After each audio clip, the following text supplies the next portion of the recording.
Arrest হলে কোন arrest হলে আমরা ছেড়ে দেব না আমাকে কোনা গো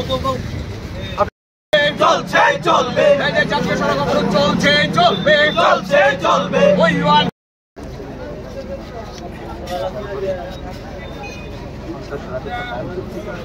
জাস্টিস সাংবাদিকের উপর হামলাকারীদের অবিলম্বে গ্রেফতার করতে হবে সাংবাদিকের উপর হামলাকারীদের অবিলম্বে গ্রেফতার করতে হবে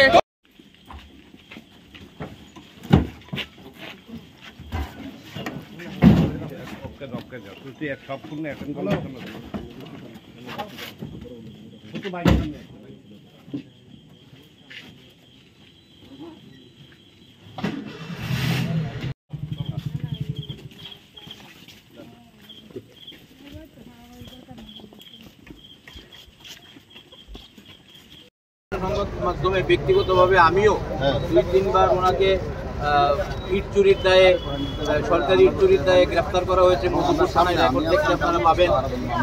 ওনার ভাই সহ পুরো পরিবার বিভিন্ন অপরাধের সঙ্গে যুক্ত এবং একজন গ্রুপ ডি কর্মচারী মিনিমাম 70 থেকে 80 কোটি টাকার স্থাবর সম্পত্তি ওনার বিশালগড় শহরে আছে।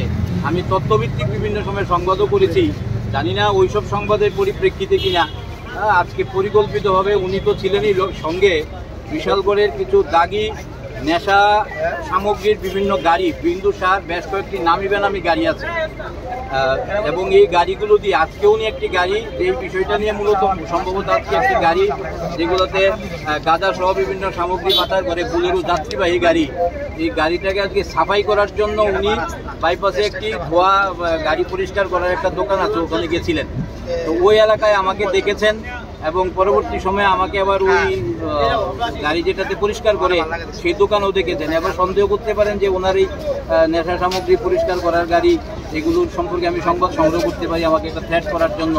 তো যে কোনো কারণেই হোক আমি জানি না আজকে তারা কীভাবে কেন এবং পরিকল্পিতভাবে যারা আক্রমণ করেছে বিন্দুসার ছেলে তো ছিলই, সঙ্গে বিশালগড়ে নিশি কুটুম্ব বেশি রাত্রিতে যারা গাড়ি নিয়ে দাপাদাপি করে অন্ধকার গলিতে, আমরা যারা বিভিন্ন সময় আমি ব্যক্তিগতভাবে ক্রাইম রিপোর্টার হিসেবেই পরিচিত, তো সেই সুবাদে আমি বেশ কয়েকটা 2-1জনকে দেখেছি যারা বেশি মারমুখী ছিল, ওরা নেশার গাড়ি চালায় এবং আমি এই মুহূর্তে নামগুলো বলছি না, আমরা পুলিশের কাছে এফআইআর সেই নাম টামগুলো দেবো।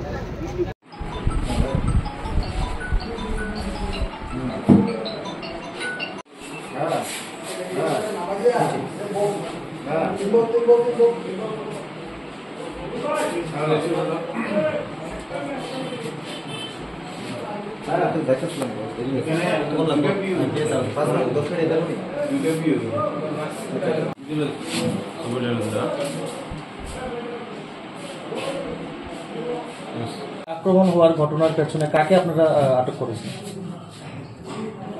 অ্যাকচুয়ালি আজকে আপনারা বিশালগড়ের প্রসেনজিৎ রায়, যিনি একজন বরিষ্ঠ সাংবাদিক, বিশালগড় প্রেস ক্লাবের সদস্য, ওনার একটা এজাহার আমরা পেয়েছি যে ওনাকে আজকে সন্ধ্যা নাগাদ কিছু সংবাদ পরিবেশনকে কেন্দ্র করে এবং শত্রুতাবশত বিন্দু রায় এবং ওনার 2 বিদ্যুৎ রায়, পুলক রায় এবং সুজিত নম, ওরা 4 জন মিলে ওনাকে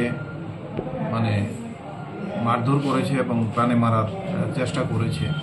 তো এটা নিয়ে আমাদের বিশালগড় প্রেস ক্লাবের থেকে সমস্ত প্রেস ক্লাবের সদস্যরা আমাদের কাছে একটা এফআইআর জমা দিয়েছেন, যেটাতে বাদী হচ্ছেন প্রসেনজিৎ রায়, যিনি বরিষ্ঠ সাংবাদিক, এবং সমস্ত প্রেস ক্লাবের পক্ষ থেকে এখানে বিশালগড় জার্নালিস্ট অ্যাসোসিয়েশনের পক্ষ থেকে আমাদের কাছে দাবি করা হয়েছে যে আসামিকে অ্যারেস্ট করার জন্য। তো আমরা এজাহার পাওয়ার সাথে সাথেই আমরা পুলিশ তাৎক্ষণিকভাবে এখানে যে প্রিন্সিপাল যে এলিজড একিউজড যে বিন্দু রায়, ওনাকে আমরা আমাদের কাস্টডিতে নিয়েছি। আরও বাকিদেরকেও আমরা যত দ্রুত সম্ভব আমাদের কাস্টডিতে নেব। এটার উপরে আমাদের একটা স্পেসিফিক কেস রেজিস্টার হচ্ছে এবং বিন্দু রায়কে কালকে আদালতে প্রেরণ করা হবে। স্যার, কতজনের নামে মামলা করা হয়েছে এবং কতজন? 4 জন। স্যার, প্রাথমিক জিজ্ঞাসাবাদে কোনো কিছু তথ্য পেয়েছেন আপনারা কেন এই ঘটনা? তো অ্যাকচুয়ালি তদন্ত সংক্রান্ত বিষয়ে সব কিছু তো আপনাদের সাথে আমরা বলতে পারবো না, এটা তদন্তের কিছু রেস্ট্রিকশন আছে। তো আপাতত আপনাদের জন্য যতটুকু দেওয়ার সেটা বললাম আর কি। ঠিক আছে।